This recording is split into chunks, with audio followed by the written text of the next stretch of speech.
Tim Holder, originally from Staten Island, New York. Graduated from Cortland in 2011 from the sport management department. Currently working in the group sales department at Madison Square Garden. In regards to the elevator speech that I actually had put together, so I would go into my name's Tim Holder, currently a group sales account executive with Madison Square Garden, and I'm looking for some new challenging opportunities. Finished number one overall in revenue the past 2 years within my department. And what sets me apart from other salespeople is my commitment to getting better each day, my passion to serve my clients, tireless work ethic amongst my peers, and quite frankly, my sales numbers. So I think I'd be a strong addition to your organization. Tim, can you touch base on your experience at Cortland and how it prepared you for the sport industry?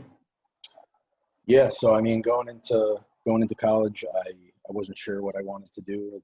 Mostly, I feel like everyone is kind of up in the air with that. So I know I grew up playing sports. I wanted to do something in sports. So Cortland stood out to me because obviously they had a highly rated sport management program when I went there, and still obviously do. So it was a great experience. I mean, got a lot of hands-on learning from classes, and being able to do our event practicum is what it was called back then. Not sure if it's still the same terminology, but basically working events and games, doing all different things to kind of get that hands-on learning experience.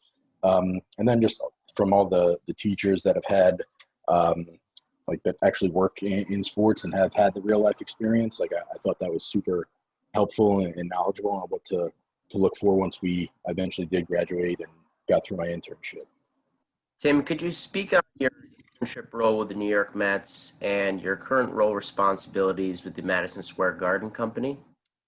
Yeah, sure. So I did my internship right after I walked at graduation. So that summer, I did it in the Mets group sales department. So luckily, it was close enough to home for me. I was still living in Staten Island, so it was a great opportunity. I got a lot of hands-on experience. Not only I know a lot of internships, some of it is a lot of mindless work where you're just mailing out tickets and putting together prospect lists, but we did get a lot of experience in actually getting on the phones and seeing what the sales process looks like and how to go about that. So I learned from a lot of great people, a lot of people that I'm still in touch with that are in the industry kind of all over the country. So I built some good relationships there.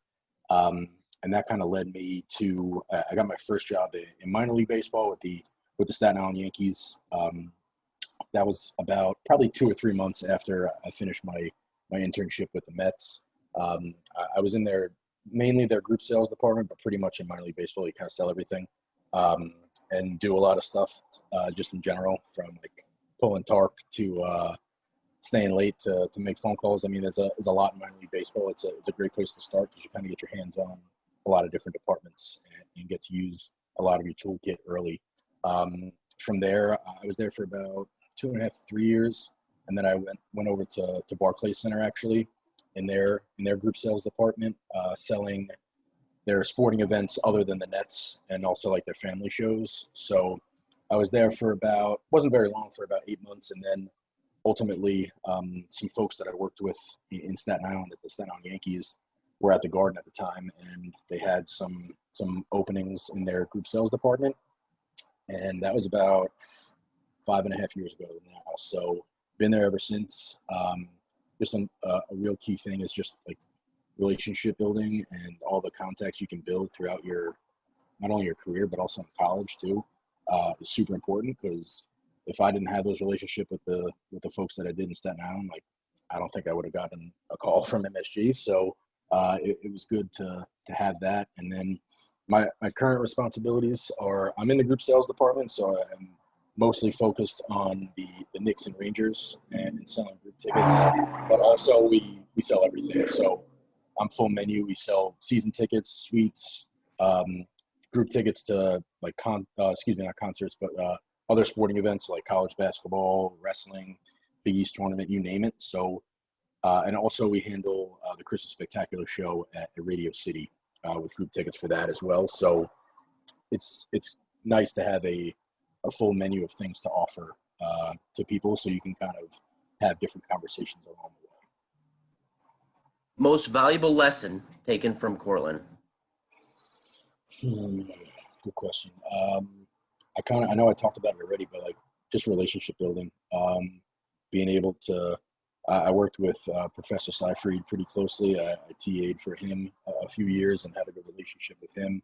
And that kind of taught me to just like take everyone you run into, whether it's business or personal, to like, you never know where that relationship's going to lead at some point. So I think the more networking and connecting with folks you can do within the business and ultimately where you want to be is only going to help you out in the long run. Best bit of advice for students looking at sales or to break into the industry in general? Yeah, I would say, and obviously it's tough right now, but I would do as many internships as you can while you're in school. I made the mistake of waiting until after I graduated to do mine with the Mets, and that's definitely something I look back on where I wish I did a few more while I was in school.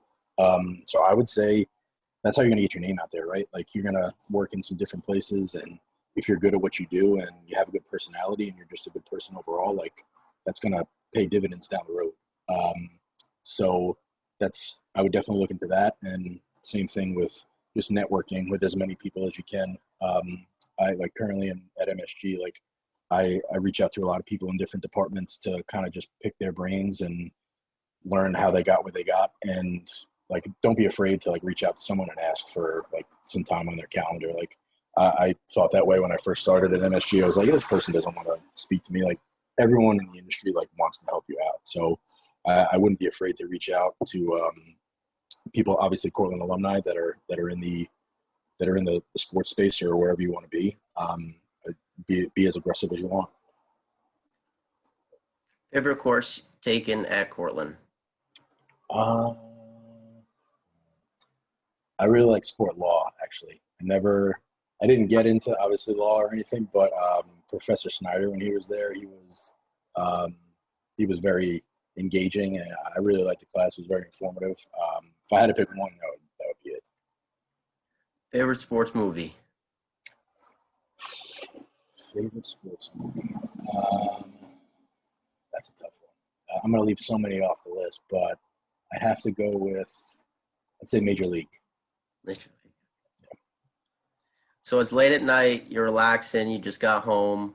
What are you snacking on? Um, I would say if it's before dinner, Cheez-Its. That's my go-to. If it's like after dinner, like before bed, I'm an ice cream guy or like milk and cookies. Childhood hero? So I played baseball and basketball growing up. I was mostly better at baseball, so I really admired like Derek Jeter growing up. I was a shortstop. Tried to wear number 2 whenever I could. Him and also Ken Griffey Jr. Proudest accomplishment so far, Tim?